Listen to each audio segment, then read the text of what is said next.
Welcome to the debut episode of Game Reviews. I wanted to start off this channel with an older game that's dear to my heart in order to essentially provide an example of a near-perfect game in my eyes. Hopefully this will build a sort of profile where viewers can understand the channel preferences and thus understand why I may not appreciate some games that come under my scrutiny further down the line. However, F.E.A.R is one of those near-perfect games to me. It was an FPS that was revolutionary in many aspects during its release in 2005, and nearly 15 years later holds up in many different aspects. While the story is nothing remarkable, and the scares can feel dated by today's standards, it remains one of the best feeling games I've played to this day, and this is due in part to the sheer amount of polish and detail provided by Monolith Studios. The atmosphere is already palpable from the start, with the exposition provided showing the antagonist, known as Paxton Fettel, using super soldiers to take over the Arkham Technology headquarters. A lot of these words could and may mean nothing to you, which is fine. I'm pretty sure I said Armacham wrong just now, but I will fully admit that stories in games are not my strongest suit, and a lot of the narrative sequences I glossed over in game. But to make a long story short, or to make a long game shorter, you play as the Point Man, who works for First Encounter Assault Recon, or F.E.A.R. Your main objective is to eliminate Fettel, backed by your ever-dwindling team, all the while encountering hallucinations and anomalies, all centered around a mysterious girl known as Alma. Alma is synonymous with the F.E.A.R series, but even back in 2005, the creepy little girl trope was exactly that, a trope. The really terrifying part of this game is the overall atmosphere, complemented greatly with the visual and audio design. While most of the 9-hour game proceeds in very generic-looking office buildings, it stays incredibly hard to let your guard down for even a second. The office layouts evoke a feeling of familiarity with anyone who has ever stepped foot in a corporate office, and juxtaposed with the enemy encounters and unsightly images, it leads to a never-ending feeling of unease. Coupled with that is the absolutely incredible AI, which many games released today still fall short of. While the enemies aren't genuinely that intelligent, the work Monolith put into making them feel and seem responsive is unparalleled.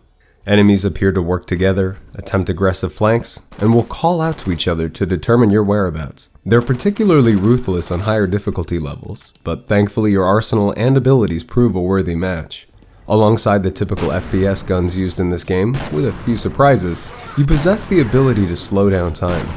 F.E.A.R was certainly not the first game to implement slowed time, but I will go out on a limb and attest that it was certainly one of the best implementations in any first-person shooter. And again, this is all thanks to the level of polish Monolith put into how responsive everyone and everything is.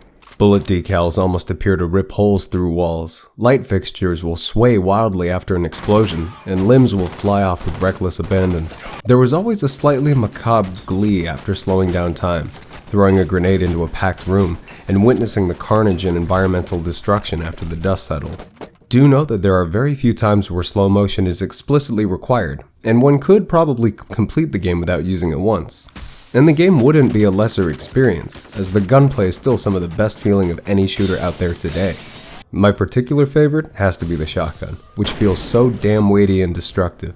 But even the pistols truly feel like weapons and not just pea shooters, so common in many first-person games. The best way to summarize the overall experience is polished and responsive, and the visual and audio design is no different. This put a lot of 2005 computers to the test, and even today can look relatively decent as long as you don't get your hopes up. There's a general sense of cohesion within the design, and the level of responsiveness within the environments makes it just feel good to traverse through. But the real standout has to be the sound design. Music is used sparingly, but to great effect, and it's not uncommon for absolute silence to suddenly be punctuated with unexpected gunfire.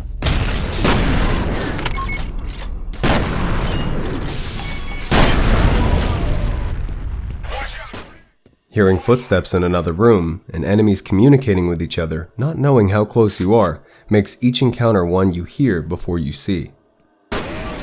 Finally, onto the actual horror aspect of F.E.A.R. Sadly, this is especially underwhelming when compared amongst a lot of other fantastic horror games released nowadays. And again, the tension felt when simply walking through the game proves far scarier than the jump scares themselves. There's a few frightening moments within the scripted events, but overall, don't go into this game expecting to be scared of the paranormal elements themselves. And Alma herself does little to improve the game aside from a few unexpected moments. The slowly unveiled horror behind who and what she is can be a little unnerving, but does little more than explain the sequels to this game. And as for the sequels, I'm not even going to begin discussing them right now.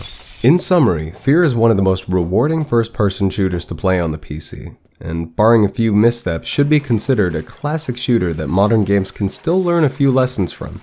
If you're looking for a shooter that feels good, and story isn't that important to you, make sure to take a look into F.E.A.R. I'd recommend this most for fans of Time Shift, Doom 3, or the other Monolith game Condemned, and expect a single playthrough of the single player portion to last about 8 to 9 hours. Personally, I've spent 50 plus hours on this game, but you can complete the game in a single run through in less than 10 hours. Make sure to try and pick it up for less than $20, and feel free to let me know what you think of the game in the comments down below. Thank you for watching. Have a wonderful rest of your day.